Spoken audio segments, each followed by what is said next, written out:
Bonjour à tous, je suis Émilie du blog Parents Voyageurs. Chaque semaine, on va parler voyage en famille, mais aussi nous allons partir à la rencontre de certaines familles inspirantes. Alors installez-vous confortablement et bienvenue dans ce nouvel épisode. Bonjour les parents voyageurs, j'espère que vous allez bien et que vous prenez bien soin de vous durant ce confinement. Cette semaine, je vais vous envoyer du pur bonheur avec l'interview de Caroline de Graines de Baroudeur. Alors Caroline, c'est la joie de vivre à l'état pur. Elle va vous embarquer dans son voyage à vélo. Ils ont effectué en 2016 un Tour de France à vélo avec leurs 2 enfants. C'est pas moins de 8000 km, 170 étapes qu'elle nous raconte dans ce podcast qui est un petit peu plus long que d'habitude, mais honnêtement, il est juste incroyable. J'espère que cette interview va vous plaire. Je vous souhaite une belle écoute.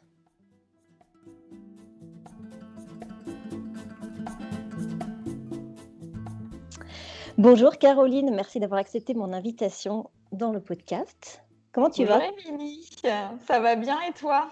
Ouais, très bien, très bien. Je suis super contente de t'avoir, ça fait tellement longtemps. Et Je donc crois qu'on a toutes les deux vraiment ce plaisir de se retrouver au-delà de nos échanges hebdomadaires sur les réseaux sociaux. c'est ça, on prend plus le temps en fait de pouvoir discuter de vive voix, on va dire, et Ouais. non pas Et par puis écran surtout, interposé. notre quotidien de maman, d'entrepreneuse, ça fait plaisir. Tout à fait, tout à fait. Alors, est-ce que tu peux commencer par te présenter pour qu'on sache qui tu es? Avec plaisir. Donc, je suis Caroline Ségoni.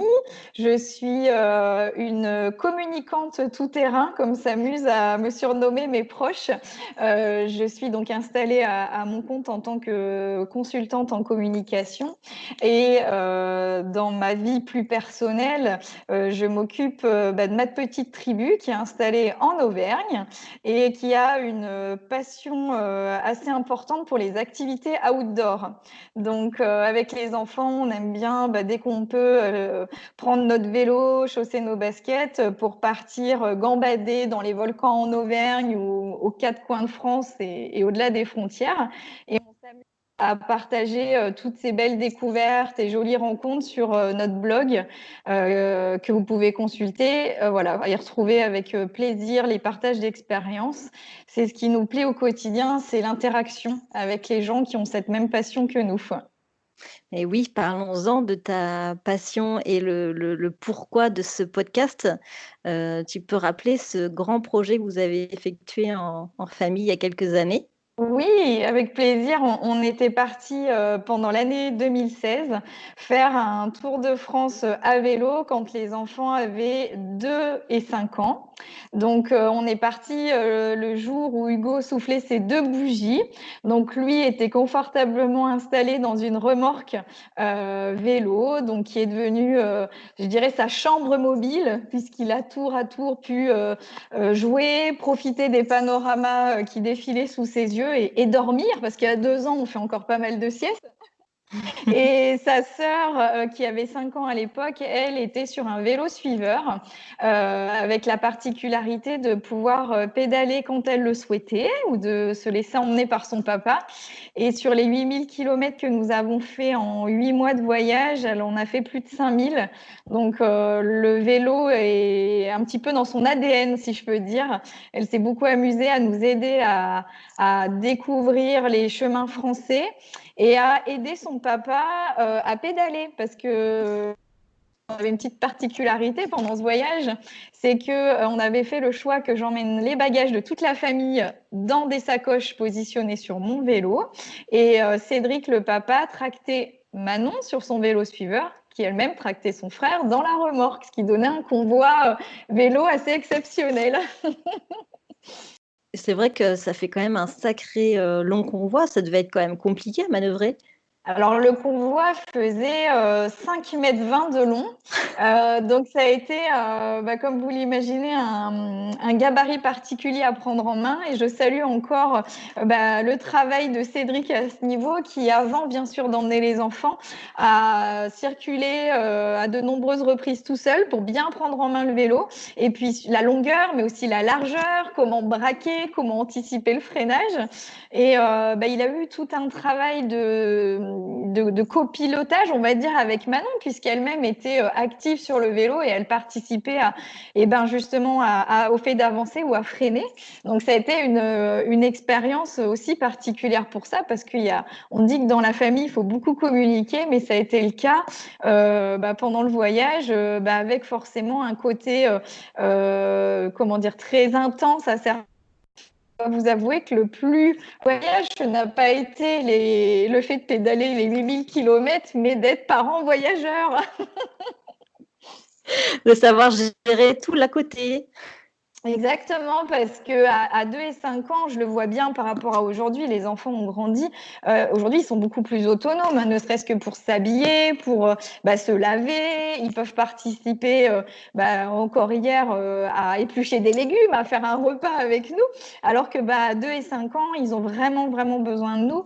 Et finalement, on était ses parents du quotidien, mais aussi des voyageurs, avec tous les jours une nouvelle étape.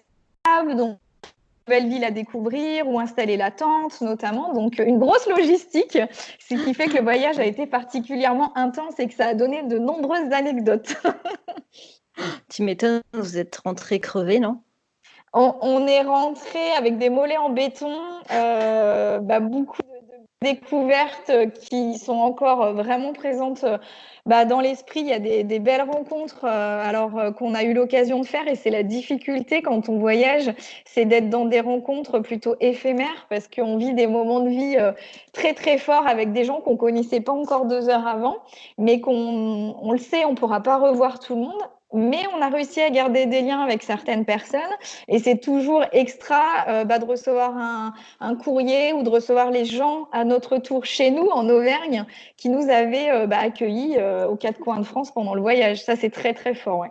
Ouais, ça, c'est génial, hein, cette entraide et le suivi comme ça, c'est génial. Alors, c'est la magie du pourquoi, voyage, en fait, c'est ça. vraiment. Hein. Et là, pour le coup, c'est un vrai voyage, on va dire, authentique, axé vraiment sur l'ouverture, sur la rencontre des populations, même si c'est chez nous, quoi. Et ça, c'est riche.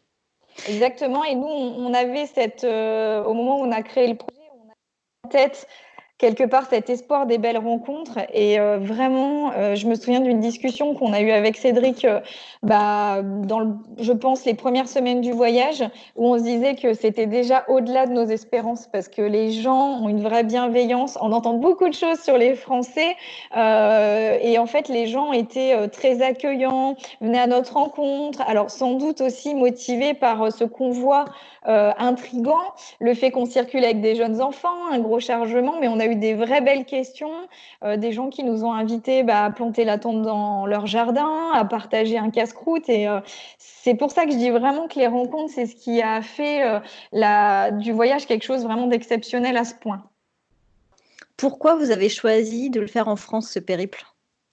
Alors, on a, à l'été 2015, donc quelques mois finalement avant de prendre le départ pour le Tour de France, on a eu comme un déclic. On rentrait d'un mois de voyage à vélo tous les 4 pour la première fois en France, sur notamment la Vélo Française, qui est un itinéraire aménagé dans l'ouest de la France. Et quand on est rentré de ce séjour, c'était nos vacances estivales, on a repris notre quotidien. Je suis repartie au travail. Cédric lui a continué de s'occuper des enfants puisqu'on avait fait le choix qu'il prenne un congé parental au moment de la naissance d'Hugo. Et puis, quelques jours après ce retour de vacances, on en a discuté, on s'est rendu compte que c'était le moment de mettre sur pied le grand projet dont on rêvait en famille. Ça faisait des années qu'on en parlait, mais on n'avait pas décidé de la forme de ce voyage ni de la destination. Et de retour de ce voyage à vélo, c'était tellement un sentiment de liberté, de bonheur partagé, que pour nous, ça a été une évidence de se dire il faut partir à vélo. La France est le pays où on est né, où nos enfants aussi grandissent, mais finalement, on n'a pas découvert toutes les richesses de ce territoire. Donc pour nous, c'était logique de partir déjà en France. Et donc, du coup, c'était un projet finalement qui était dans vos têtes depuis une longue date alors? Oh oui, oui, oui. En fait, avec Cédric, on s'est rencontrés assez jeunes et on avait toujours bourlinguer à côté de chez nous, un petit peu plus loin, avec notre sac sur le dos. Et on s'était toujours dit entre nous qu'un jour, lorsqu'on aurait des enfants, on aimerait faire un grand projet. Et les enfants sont arrivés, comme tout le monde, pris par le quotidien, l'école, la crèche, le travail, nos activités diverses. On profitait pendant les week-ends ou nos vacances. Mais finalement, on a vu les années passer et on s'est dit, ben, c'est maintenant qu'on peut vivre cette belle aventure parce que nos enfants sont encore jeunes. Préparer un voyage qui soit adapté à ces jeunes enfants. Et je pense qu'on ne s'est pas trompé parce que les enfants ont vraiment bien vécu le projet et nous ont démontré leur grande capacité d'adaptation. Donc, c'était je dirais, un pari plutôt réussi. Ouais, c'était un sacré pari quand même de partir avec Hugo qui avait que 2 ans. Oui, ça a fait rire beaucoup de monde. Il y a les gens qui nous connaissaient au moment de l'annonce du projet n'en sont pas tombés de leur chaise parce que ça faisait, voilà, ils nous connaissent, que le fait de voyager pratiquer avec des budgets, on va dire, assez serrés, optimisés. On a toujours continué de voyager avec nos enfants. Hugo avait 15 jours lors de son premier petit tour à vélo. Alors, bien sûr, on n'est pas parti faire du VTT dans les chemins. Il était tout petit, donc on a fait une petite balade. Mais c'est vrai qu'avoir un nourrisson déjà à l'arrière, ça pouvait intriguer les gens. Les gens nous ont fait confiance aussi parce qu'ils savaient que ce qu'on voulait avant tout, c'était un voyage adapté à nos enfants. Et surtout, notre espoir secret, c'était de pouvoir leur donner ce virus du voyage. Donc, il fallait qu'ils soient bien dans l'aventure et pour qu'ils aient envie de repartir. Et est-ce que tu penses là aujourd'hui avec un peu de recul que le pari est réussi? Est-ce qu'ils ont Oui, je pense parce que on est rentré, on s'était promis que si l'un d'entre nous n'était pas bien dans le projet, on l'interromprait parce que le but c'était pas du tout d'imposer quelque chose à notre famille, mais plutôt de vivre une belle aventure en famille. On a vécu des moments très forts émotionnellement. Alors comme je le dis souvent, tout n'a pas été fait de roses et de paillettes pendant les 8 mois parce que je pense que à part peut-être pendant le confinement, on n'a pas l'occasion de vivre dans un endroit ensemble 24 heures sur 24. Donc, on a aussi appris à redécouvrir des traits de caractère. Et puis, moi, je suis revenue vraiment heureuse d'avoir partagé ce moment avec les enfants en me disant que finalement, ils grandissent très, très vite. Et ce voyage, ça a été l'occasion de les voir aussi s'émerveiller, d'apprendre des choses sur le terrain, de leur passer une belle ouverture d'esprit, une bonne curiosité. Et aujourd'hui, donc ce voyage s'est terminé fin 2016. Et aujourd'hui, on se rend compte que finalement, eh ben, ils en ont gardé des choses. Alors, Hugo, effectivement, a vraiment vécu l'aventure à un rythme différent de celui de sa sœur, parce que comme je le disais tout à l'heure, à 2 ans, il y a encore des grands moments de sieste. Et alors, bercé dans la remorque à l'arrière du vélo, il en a bien profité. Alors que Manon, à 5 ans, était sur son vélo et donc plutôt active et avec cette capacité à davantage observer et peut-être à discuter avec les gens. Je pense que tous les deux en ont retiré quelque chose qui a façonné leur personnalité. Mais ce qu'on voit aujourd'hui avec le recul, c'est que Manon a une mémoire très claire de certaines rencontres, de certaines visites ou d'endroits où on a pu être hébergé. Alors que Hugo, lui, il nous fait sourire parce que souvient parce qu'il raconte quelque chose qui nous a, nous-mêmes entendu parler à un moment donné. Donc, il a plutôt une mémoire basée sur nos récits. Les photos, puisqu'on on est revenu avec 20 000 photos, donc on a pris le temps de les trier, on les regarde régulièrement. Et puis, il nous a à préparer le carnet de voyage qu'on a publié suite au Tour de France. Et puis aussi, on a fait un petit film du voyage qu'on projette dans des soirées ou dans des écoles, puisqu'on aime partager cette expérience et essayer de montrer aux gens que c'est possible de faire des choses avec ses enfants, même en bas âge. Donc, il a une mémoire basée sur tout ça. Et c'est assez rigolo d'ailleurs de l'entendre raconter. Mais c'est super de continuer le voyage, après en parlant, en sensibilisant les parents dans les écoles, enfin les enfants dans les écoles, pardon, ça c'est génial parce que vous revivez en fait à chaque fois, tous ces souvenirs. Alors c'est important pour nous, non pas de parler de notre aventure pour parler de notre famille, mais vraiment un petit peu comme un exemple de ce qu'il est possible de faire, avec ses enfants, de montrer qu'il y a un budget, comment dire? Structuré, on arrive à faire des choses bien. On explique aussi aux gens clairement comment on a préparé le projet avec les enfants, et comment la clé de succès pour nous, c'est vraiment de prendre un rythme adapté en termes, par exemple, de kilomètres, pour chaque étape, en termes de visite. L'idée, c'est aussi de mixer ce qui plaît aux grands, ce qui plaît aux petits, pour que chacun, trouve, aussi plaisir dans le quotidien. On partage tout ça et on fait aussi essayer aux gens le matériel. Parce que c'est vrai qu'aujourd'hui, il existe beaucoup de choses. Heureusement, les fabricants de vélos et d'accessoires rivalisent d'imagination, mais des fois, on ne sait pas par quel bout commencer. Et nous, on explique aux gens en partie ce qui existe et on prône aussi le partage de matériel, la location, parce que vous n'avez pas forcément cette envie de vous équiper parce que vos enfants vont grandir rapidement derrière ou vous n'avez pas la place. Et en fait, il existe plein de choses à notre disposition, donc on ne connaît pas forcément l'existence. On explique aussi comment s'héberger à moindre coût, mais avec une richesse émotionnelle puissante, avec des réseaux d'accueil cyclistes chez l'habitant. Donc on donne plein d'astuces, c'est ce qui nous fait vibrer aujourd'hui. Oui. Super, c'est passionnant tout ce que tu nous racontes là, j'adore. Je vais Mais alors t'emmener avec moi pendant mon ouais, prochain voyage. ah ouais, trop bien. Non, c'est vrai, ça me tente très bien, mais alors par contre, j'ai pas la culture vélo. Alors vous aviez la culture vélo avant ou vous êtes beaucoup entraînés? Enfin, comment c'est venu en fait, le fait de partir en vélo? Vous auriez pu partir à pied, en train, Tout à fait. On aurait pu partir avec des ânes ou un Mmh. camping-car, voilà. Et alors pour nous, ça a vraiment été cette évidence, comme je te le disais, de partir à vélo, parce qu'on rentrait d'un premier voyage d'1 mois, qui s'est bien passé. Alors non, le vélo, on n'est pas des grands cyclistes, qui, calculent leur, distance parcourue chaque année, qui sont branchés en mode, challenge sportif. Non, pour nous, alors avec Cédric, on est plutôt des randonneurs, c'est-à-dire qu'on a toujours marché, fait de l'itinérance avec notre petit sac sur le dos. Et en fait, on faisait du VTT comme ça de temps en temps dans la chaîne des Puys en Auvergne notamment. Et on est venu à faire du vélo tourisme quand Manon est née, puisqu'on avait cette envie de continuer de voyager simplement à notre rythme, mais partir à pied avec un enfant en bas âge, c'était très compliqué. Donc en fait, on a acheté notre première remorque vélo quand Manon était jeune et on a commencé par partir 1 heure, une journée. Puis le premier grand voyage qu'on a fait tous les trois, c'était 3 jours du côté de Noirmoutier. Et à partir de là, ça nous a plu et on a continué de s'équiper.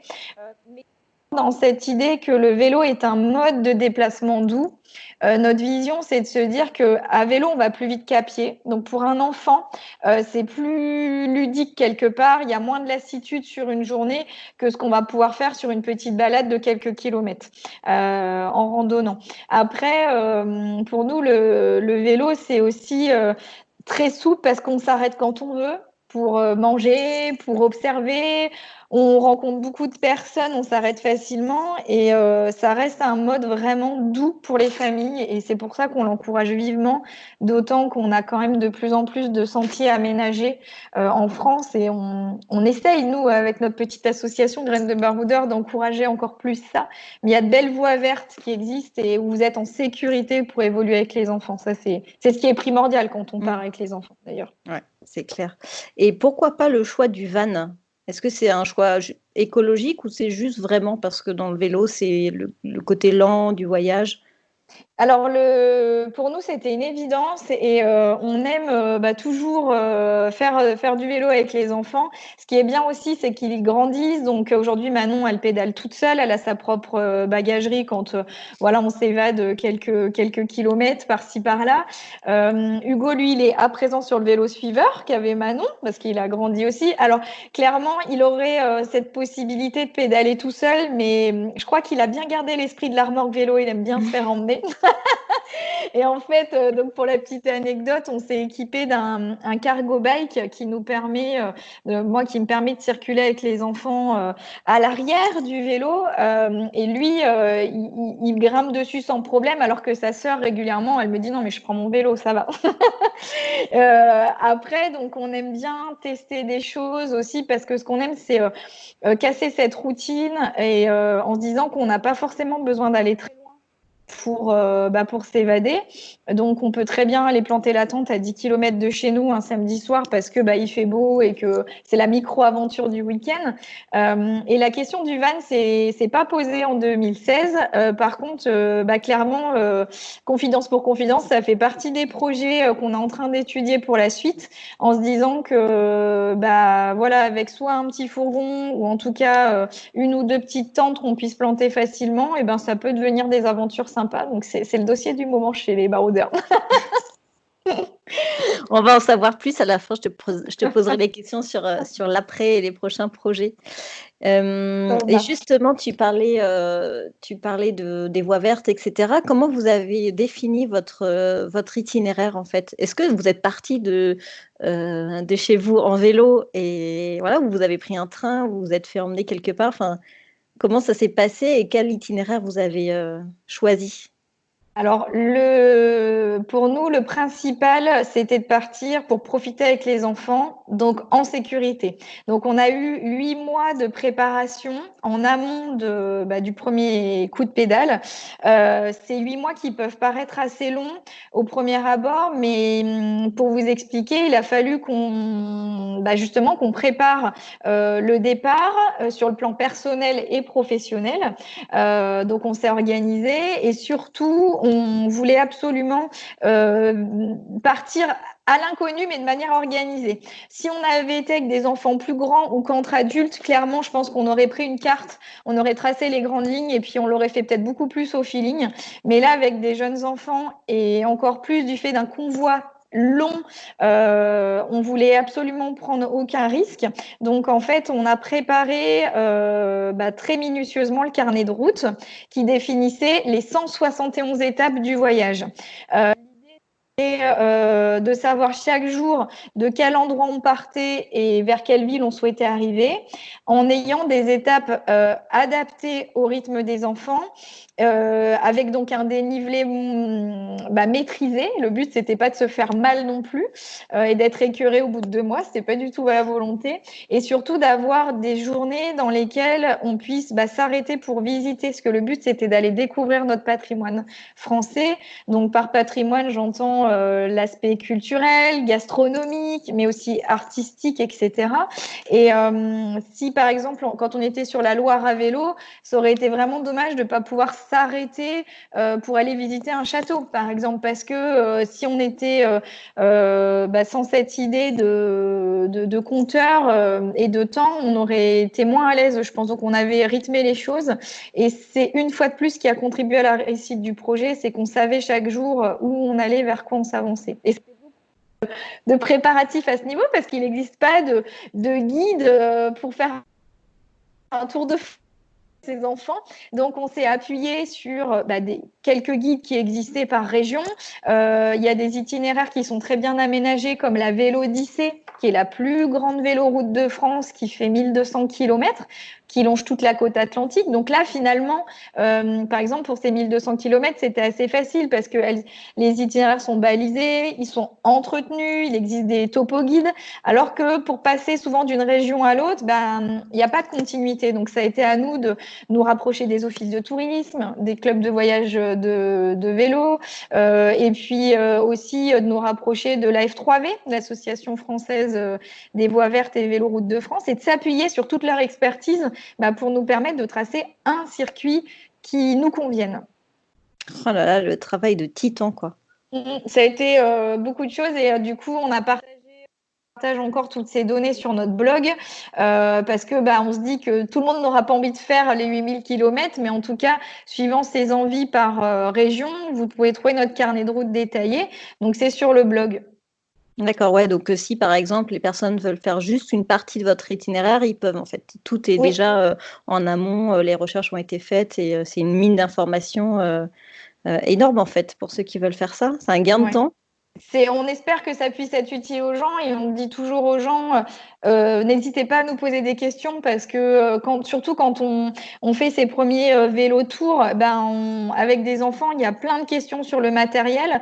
Mais je dis souvent aux gens, il faut prendre le temps aussi de réfléchir au rythme que vous souhaitez. Nous, par exemple, on pédalait en moyenne seulement 3 heures par jour, réparties entre 9 heures du matin et 5-6 heures du soir, ce qui veut dire beaucoup de pauses, beaucoup de temps de visite, de baignade quand c'était les beaux jours et qu'on était à ou de la mer. Mais après, vous, par rapport à vos enfants, ça sera peut-être faire que de la visite de patrimoine. Donc, en fait, on parle de tout ça avec les gens en se basant sur notre expérience et en se disant, voilà ce qui nous a plu, voilà là où on a pêché, en espérant que ça puisse être utile aux gens. Ouais, vous rouliez que 3 heures par jour finalement, c'est pas si énorme. Non, c'était le but d'être donc en moyenne sur 39 km par jour. Alors, ça reste une moyenne puisque suivant les territoires traversés et donc le niveau de difficulté, le dénivelé, on adaptait en fait nos étapes. Quand on était du côté du Luberon avec des côtes à 15-20% permettant de découvrir les jolis villages perchés. On avait des étapes plus courtes que, par exemple, le long du canal de Bourgogne, puisque le terrain n'était pas le même. Et donc, on s'est toujours adapté. D'accord. Et du coup, vous n'avez jamais pris un transport en commun, un train pour rejoindre une région à une autre? Alors, on a triché, si je peux dire, pendant une petite étape. C'est pour relier Strasbourg à Paris. En fait, sur cette grand axe-là, il n'existe pas de voie verte ou de voie aménagée sur laquelle on pouvait rouler en sécurité avec notre convoi vélo. Donc, on avait deux options. C'était soit remonter un petit peu plus sur le nord de la France et redescendre ensuite par Paris. Une option qu'on a rapidement écartée parce qu'elle aurait amené plus de kilomètres, donc des jours supplémentaires à vélo. Et on souhaitait partir sur uniquement 3 saisons, à savoir le printemps, l'été et l'automne. On est quand même arrivé le 28 novembre, donc ce qui était bien. Et on n'a pas regretté d'être parti sur l'option 2, de mettre tout notre convoi vélo dans le TGV entre Strasbourg et Paris, parce qu'au moins, pas de prise de risque inutile. Voilà une façon aussi de dynamiser le voyage. Et croyez-moi, prendre le vélo dans le train, ça a été sacrément épique. Ça a été sportif aussi. Mais ouais, tu m'étonnes, mais du coup, parce que c'était un TGV en plus, le Strasbourg, Oui. Il y a un espace pour mettre les vélos? Alors, la SNCF a un gros dossier sur l'aménagement et l'accueil des vélos dans ses trains.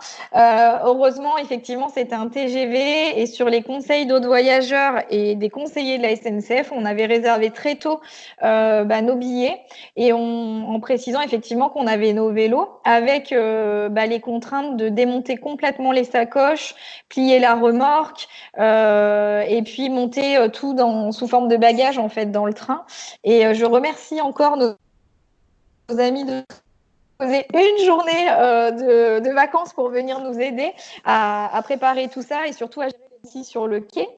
Donc, ça a été une sacrée aventure. On a fait une petite vidéo d'ailleurs sur notre chaîne YouTube parce où on explique ce qui se passe depuis l'entrée de la gare à Strasbourg jusqu'à la gare de Paris, où on voit toutes nos sacoches, les petits qui sont à droite, à gauche, le chargement. Mais tout s'est bien passé, voilà, parce qu'on a aussi sollicité l'aide de nos amis et puis on s'était beaucoup renseigné en amont. Ouais. Donc, ce qui fait que dans le wagon, finalement, les autres places n'avaient pas été attribuées. On était tout seuls, donc on a eu beaucoup de chance. Ah là là, le périple. Le périple de fou.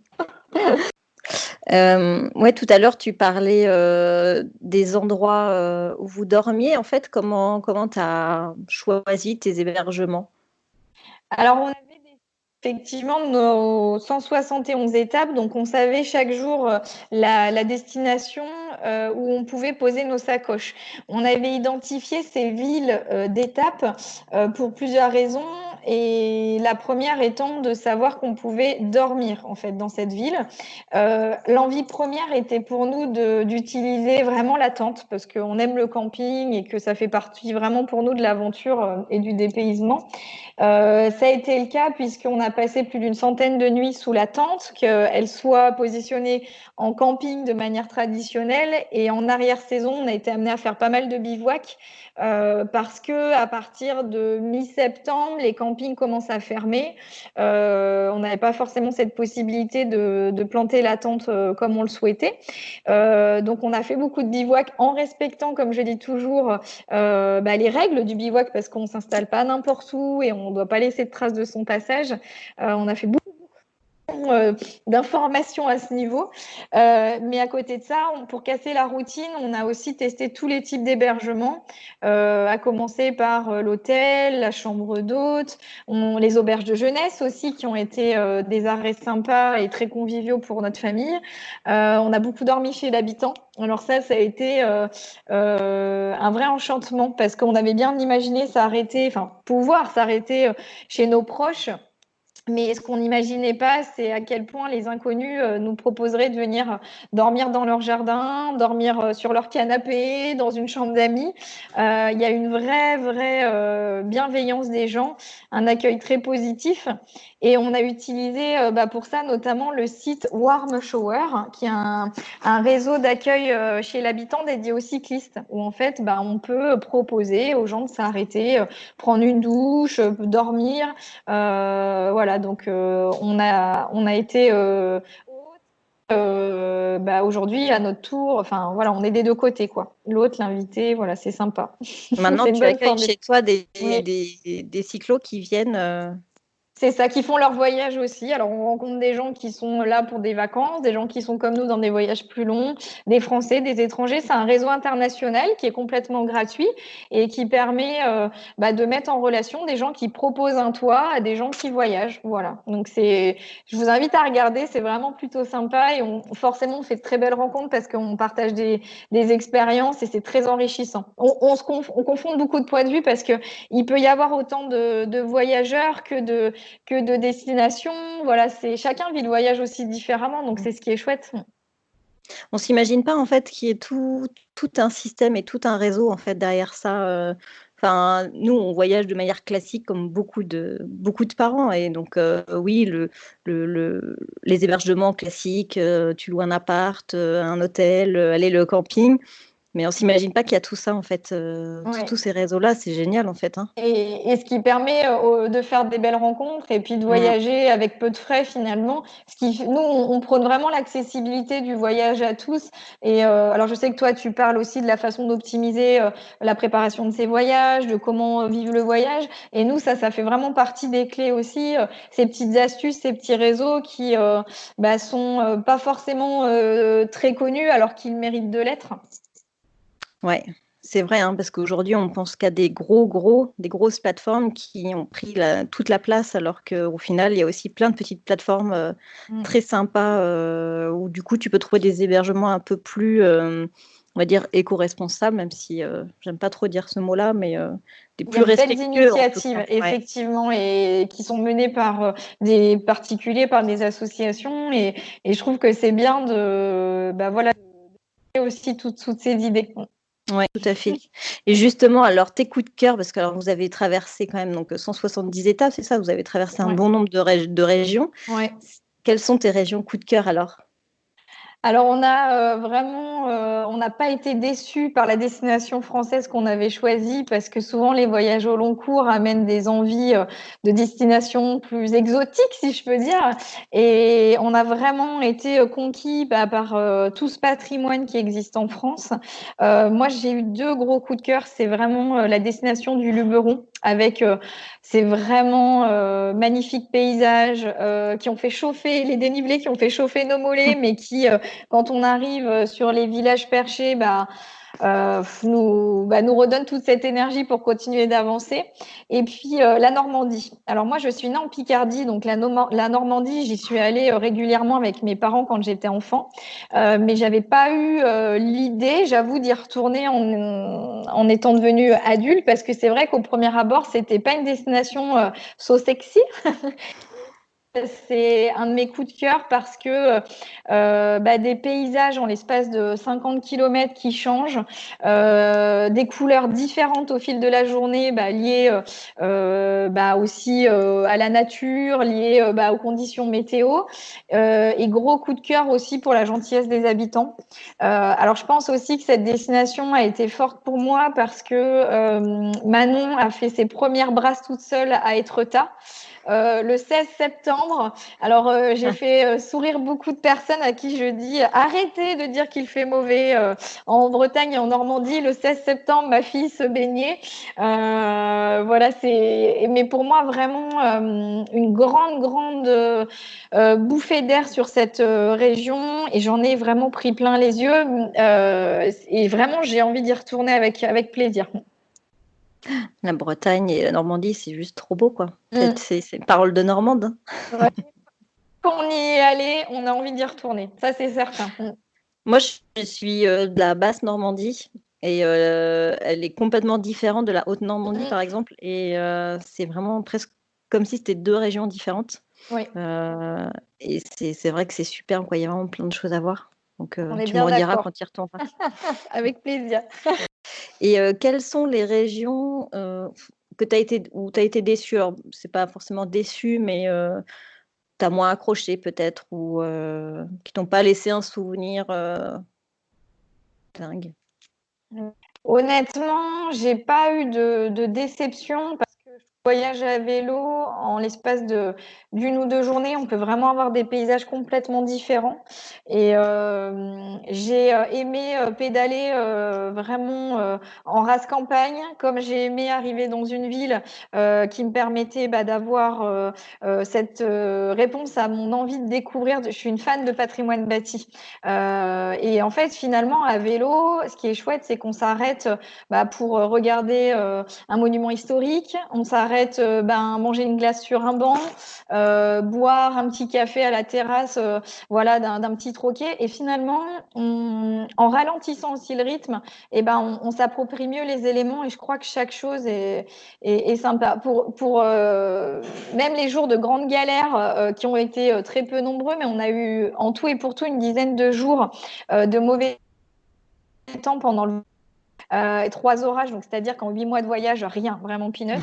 Mais même les jours où vraiment on a qu'il y avait soit vraiment une forte pluie ou alors du vent. Le vent, c'est le pire ennemi du cycliste, en fait. On peut rouler avec une petite pluie, mais le vent, c'est vraiment compliqué. Et j'ai le souvenir, justement en Normandie, d'un jour où on a pédalé 12 kilomètres seulement. On s'est arrêté parce que il faisait vraiment trop mauvais, et on s'est réfugié sous notre toile de tente dans un camping. Et au final, on a passé une soirée super parce qu'il y avait une cousinade dans le camping. Ils nous ont invités à manger avec eux.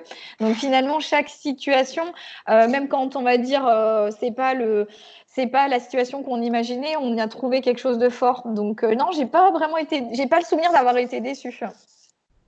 Mais finalement, c'est ça qui est fort dans le voyage lent, c'est que tu peux être, en fait, tu es réceptif à tout, et que quelle que soit la situation, tu vas forcément trouver du positif, tu vas forcément attirer à toi des choses, voilà.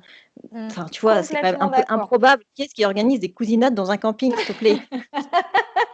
Et Et en fait, c'est là où tu dis: «Il y a quelque chose, quoi, ça match». tu vois? Et en fait aussi, on apprend beaucoup le voyage à vélo ou le voyage au long cours, je pense, nous apprend à vraiment lâcher prise, à relativiser. Et c'est ça aussi qui nous fait beaucoup grandir dans le voyage, c'est que finalement, on a le temps de réfléchir et d'aller au bout de ces interrogations. Et on revient avec une vision différente de son quotidien. Et ça, vraiment, c'est ce qui nous marque en tant que voyageurs. Exactement et justement, j'avais prévu cette petite question. Comment le retour s'est passé, en fait? Est-ce que vous avez repris vos vies, on va dire, normales? Qu'est-ce qui a changé dans votre manière de penser, dans votre manière de vivre? Alors, moi, je le dis parfois, c'est que je me suis découverte vraiment pendant ce voyage. Il était temps, hein, j'avais 35 ans. Mais en fait, l'idée, c'est de se dire que même évoluer toujours en groupe, on va dire, pendant les 8 mois, on est quand même tout seul sur son vélo. Donc, c'est les seuls moments où on peut vraiment répondre tranquillement aux questions qu'on a dans un coin de sa tête. Et notamment, pour moi, cet équilibre dont j'ai besoin entre une vie professionnelle active, une vie personnelle, une vie familiale. Et ce qui m'a vraiment changé, c'est ce rapport au temps, cette envie de me dire, j'ai pas envie d'avoir de regrets parce que les enfants, je le dis souvent, dans 10 ans, et pour même pas dire maintenant, dans moins d'années que ça, ils auront plus besoin de nous, ils seront plus demandeurs de la même façon. Et je pense que c'est à nous d'être présents maintenant, d'encourager aussi ces liens, ce rapprochement, et même si c'est pas toujours évident, voilà, de se dire les choses aussi. Et c'est ce qui a changé. Et aujourd'hui, j'ai la chance de continuer d'exercer un métier passion, mais dans mon emploi du temps, j'arrive à donner plus de temps à ma vie de femme aussi. Chose Ouais, que ça je ne c'est faisais pas forcément de la même façon avant le voyage. ouais, c'est hyper important et à la fois, c'est super difficile de trouver cet équilibre au quotidien. Mais c'est vrai que je pensais pas vraiment à ça, mais quand tu es sur ton vélo et que tu es toute seule, tu dois penser à la fois j'imagine que tu dois voir les paysages défiler et à la fois voir ta vie défiler. Enfin, ça doit être Mm. quand même un vrai chamboulement psychologique, en fait. Tu as des souvenirs, des choses à partager par rapport à ça? Moi, j'ai pris beaucoup de décisions sur mon vélo, oui, parce que notamment au niveau professionnel, je suis quelqu'un qui, enfin, à tout niveau, mais dans le monde professionnel, ça se traduit encore de manière plus forte. C'est-à-dire que si je fais quelque chose, je le fais à 2000%. Et je me suis jurée à moi-même d'arriver toujours à être aussi impliquée dans mes dossiers, mais peut-être à répartir les choses différemment dans le temps.